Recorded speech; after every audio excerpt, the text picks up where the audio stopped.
Okay. இப்போ நீங்கள் பார்க்குற மாடல் வந்து பார்த்தீங்கன்னா, ஒரு டபுள் பைப் ஹீட் எக்ஸ்சேஞ்சர். இதை வந்து நான் 3Dல டிசைன் பண்ணி 3D பிரிண்ட் பண்ண ஒரு மாடல் இது. இதை வந்து டிரான்ஸ்பரண்ட் ஃபிலமெண்ட்டில் பண்ணியிருக்கேன். ஸோ தட் வந்து பார்த்தீங்கன்னா, இதை வந்து உள்ளே என்ன நடக்குது அப்படின்றத வந்து நம்மளால விஷுவலைஸ் பண்ணி பார்க்க முடியும். அதுக்காக வந்து இந்த டிரான்ஸ்பரண்ட் ஃபிலமெண்ட்டில் இதை பிரிண்ட் பண்ணியிருக்கேன். ஸோ இப்போ பார்த்தீங்கன்னா உங்களுக்கு தெரியும், இந்த வெளில இருக்க பைப்புக்குள்ளே இன்னொரு பைப் வந்து உள்ளே ரன் ஆகிட்டுருக்கு. ஓகேவா? ஸோ இப்படி தான் வந்து டபுள் பைப் எக்ஸ்டென்ஷனில் பார்த்தீங்கன்னா, உள்ளே வந்து சென்ட்ரலில் ஒரு பைப் ரன் ஆகும், அதுக்கு வெளில இன்னொரு பைப் ரன் ஆகும். இப்படி இருக்கும்போது இன்னர் டியூப்பில் ஏதாவது ஒரு ஹாட் ஆர் கோல்ட் ஃப்ளூயிடோ, அது போல் அவுட்டர் டியூப்பில் ஹாட் ஆர் கோல்ட் ஃப்ளூயிடோ கொடுக்கும்போது ஹீட் ட்ரான்ஸ்ஃபர் வந்து ஹாட் ஃப்ளூயிட்லேருந்து கோல்ட் ஃப்ளூயிடுக்கு வந்து ஹீட் ட்ரான்ஸ்ஃபர் ஆகும்.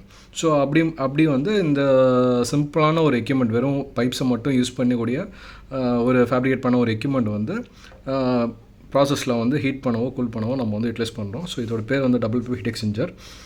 இதை வந்து நான் டிரான்ஸ்பரண்ட் ஃபிலமெண்ட்டில் பிரிண்ட் பண்ண காரணம் வந்து என்னென்னா, நம்ம இண்டஸ்ட்ரியில் வந்து நமக்கு இருக்கக்கூடிய பெரிய சவால் என்னென்னு பார்த்தீங்கன்னா, உள்ளே நடக்கிற ப்ராசஸ் வந்து விஷுவலைஸ் பண்ணுறதுக்கு. நிறைய யூடியூப் சேனல்ஸில் வந்து நிறைய அனிமேஷன்ஸ்லாம் பார்த்துருப்போம். ஒரு எக்யூப்மெண்ட் வந்து எப்படி ஒர்க் ஆகுது அப்படின்றதுக்கு வந்து நிறையா சிஎஃப்டி மாடல்ஸை பேஸ் பண்ணி நிறையா அனிமேஷன்ஸ் இருக்கும். பட் ரியல் லைஃப்பில் எப்படி இருக்கும் அப்படின்னு பார்க்கலாம் தான் இந்த மாடலை பிரிண்ட் பண்ணேன். ஸோ என்னோடய ஒரிஜினல் ஐடியா வந்து ஒரு ஷெல் அண்ட் டியூப் எக்ஸ்சேஞ்சரை வந்து பக்காவாக டிசைன் பண்ணி பிரிண்ட் பண்ணலான்றது ஒரு ஐடியா. ஸோ அது வந்து ஒர்க் பண்ணிகிட்ருக்கேன். பட் மீன்வேல் அதுக்கு ஒர்க் பண்ணுறதுக்கு முன்னாடி ஒரு சின்ன சிம்பிளான ஒரு டபுள் பைப் எக்ஸ்சேஞ்சர் எப்படி இருக்கும், அது எப்படி ஒர்க் ஆகுதுன்னு காட்டலாம் அப்படின்னு தான் இந்த பிரிண்ட் பண்ணேன். ஸோ அது எப்படி ஒர்க் ஆச்சு அப்படின்றத இப்போ பார்ப்போம்.